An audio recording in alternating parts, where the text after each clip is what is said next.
पूरे करते हुए अदालत ने ये ऑब्जर्व फरमाया है कि कल इंशाअल्लाह ताला 9 बजे उन जो प्राइवेट पार्टीज है रिस्पोंडेंट है उनके वकीलों को सुना जाएगा। और अदालत ने हमारी रिक्वेस्ट पे ये भी ऑब्जर्व फरमाया कि इंशाअल्लाह ताला कल 9 बजे की हियरिंग के बाद शॉर्ट ऑर्डर इंशाअल्लाह इस केस की हमें उम्मीद है इंशाअल्लाह अदालत ने कहा है कि कल इंशाअल्लाह ताला इसका ऑर्डर आ जाएगा। हमारी सबमिशन अदालत से सिर्फ इतनी थी, मैंने रिक्वेस्ट की कि कल 10 की डेट है, अदालत कोई ऑर्डर करेगा तो उसकी कापी अगर हमें मिलेगी और हमारे हक में अगर है तो फिर उसको हम जमा कराएंगे और हमारे कैंडिडेट एबल हो जाएंगे कि वो अपने टिकट्स पार्टी के 12 तारीख तक जमा कर लेंगे, जो हमारे पास एक ही दिन बचेगा। और अगर इस ऑर्डर आने में देर हो जाएगी तो इवन इफ अगर ये ऑर्डर हमारे फेवर में भी आया तो फिर हम जो सिंबल हम मांग रहे हैं उससे महरूम हो जाएंगे, जो आईनी तकाज़ों को पूरा नहीं करेगा। अदलिया ने मेहरबानी की है, इंशाअल्लाह ताला कल इसके केस में ऑर्डर आ जाएगा। हमें अदालत का हर फैसला कबूल है, हमें उम्मीद है इंशाअल्लाह ताला इंसाफ पे मबनी होगा, हक की फतह होगी और इंशाअल्लाह ताला हमें जो बल्ले का निशान है वो मिलेगा, जो हम सारे समझते ये पाकिस्तानी करोड़ों अवाम की बुनियादी हकूक का एक हिस्सा है। मैंने आज अदालत को ये बताया है कि 1000 से ज्यादा कंस्टिट्यूएंसी है, 859 जो कंस्टिट्यूएंसी है उस पर जनरल सीट है इलेक्शन से, बाकी रिजर्व सीट है। उन रिजर्व सीट का भी बड़ा एक इम्पैक्ट है सारे इलेक्शंसों में। और जनरल इलेक्शन पे भी जो लोग इलेक्शन लड़ते हैं उनके निशान अगर पार्टी के बजाय प्राइवेट हो जाए तो ये बड़ा पेशखेमा होगा करप्शन का। और अदालत ने इस बात को गौर से नोट फरमाया है। हमें उम्मीद है इंशाअल्लाह ताला कि हमें बल्ले का निशान मिलेगा, हम इंशाअल्लाह ताला कोशिश करेंगे।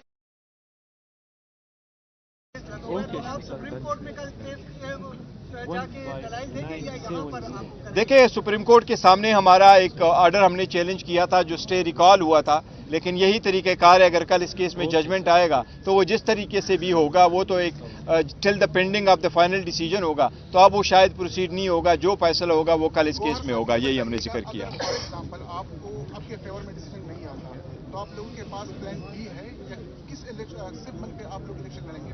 देखो, सिंबल तो कानूनी तौर पर तो जो भी कोई सिंबल वो तो हमारे पास एक प्लान बी है, लेकिन देखो शॉर्ट टाइम की वजह से हम कितने एबल हो जाएंगे कि उसको एग्जीक्यूट करें। लेकिन हमें उम्मीद है इंशाअल्लाह ताला जी, हमें उम्मीद है कि नहीं, हमारे पास कोई किसी पार्टी के साथ हमारा कोई अलायंस इस तरह का नहीं है। लेकिन वो पहले 1-2 पार्टीज ऐसी थी जिसके साथ हमारा जनरल किस्म का एक कमिटमेंट हुई थी कि हम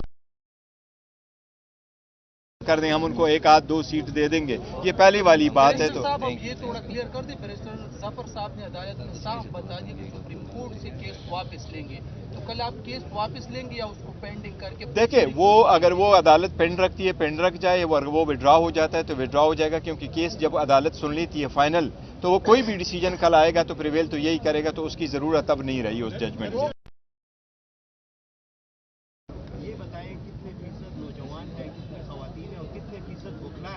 देखिए, खवातीन की जो है वो मिनिमम तादाद से हमने ज़्यादा रखा है। वो 5% वुमेन की रिप्रेजेंटेशन है, जो KPK के लिए 5 सीट्स हैं और पूरे मुल्क के लिए 15 सीट्स है, लेकिन हम उससे कुछ ज़्यादा दे रहे हैं। और जहाँ तक बाकी लोगों का ताल्लुक है तो बहुत इंशाल्लाह 2 दिन सब्र कर ले, 11-12 तक इंशाल्लाह आपको सब कुछ आ जाएगा, इंशाल्लाह अनाउंस करेंगे। वकला का भी कोई शेयर है, लेकिन आप लोगों का भी कोई शेयर है, सबका आपका भी है। बिल्कुल, मुझे एवरेज डेली के हिसाब से मुझे मिनिमम जो है 700 से ज़्यादा फ़ोन कॉल्स आ जाते हैं और मुझे सिर्फ वीकेंड पे 3000 से ज़्यादा मैसेजेस मिलते हैं। बहुत काम है बैरिस्टर साहब का। उम्मीदवार ज्यादा है, तो आप लोगों ने डिसाइड किया है सूबाई हलकों पे भी? देखो, हमने अपने कारकुनों को कहा था जो हमारे बड़े वाइब्रेंट है और इंटरेस्टेड है, हमने उनको कहा था कि आप नॉमिनेशन पेपर फाइल करें। पता नहीं है कि क्या प्रोसीडिंग्स फर्दर होगी, लेकिन वो सारे कमिटेड है एक बात पे कि जिसको टिकट मिलेगा इंशाल्लाह ताला वो उनको सपोर्ट करेंगे, बाकी सारे विड्रॉ करेंगे। हमारा मकसद ही एक ही है कि मुल्क को आगे लेके जाएं और इस पार्टी को लड़ाएं और हम इलेक्शन लड़े और मुल्क को आगे तरक्की की तरफ ले जाएं। तो जिसको इलेक्शन मिला इंशाल्लाह वही कंटेस्ट करेगा। क्या कहेंगे लाहौर हाई कोर्ट के भी आपने जो फैसला आया था उसके खिलाफ अपील की ये पार्टी इंतखाबात के हवाले से निशान आपसे लेकर उसको भी परस्यू करेंगे। नहीं, देखो वो जो इस्लामाबाद लाहौर हाई कोर्ट में हमारी पहले 2-3 पिटीशनें पेंडिंग थी, तो वो जो पहले वाला फैसला आया था वो हमने लाहौर हाई कोर्ट में चैलेंज कर दिया था। वो 5 जज के सामने हमने उस ऑर्डर को कंप्लाई कर दिया था और इलेक्शन होल्ड करवाए थे, तो वो इनफ्रक्चस हो चुका है। वो जो पिटीशन है वो इनफ्रक्चस। Thank you.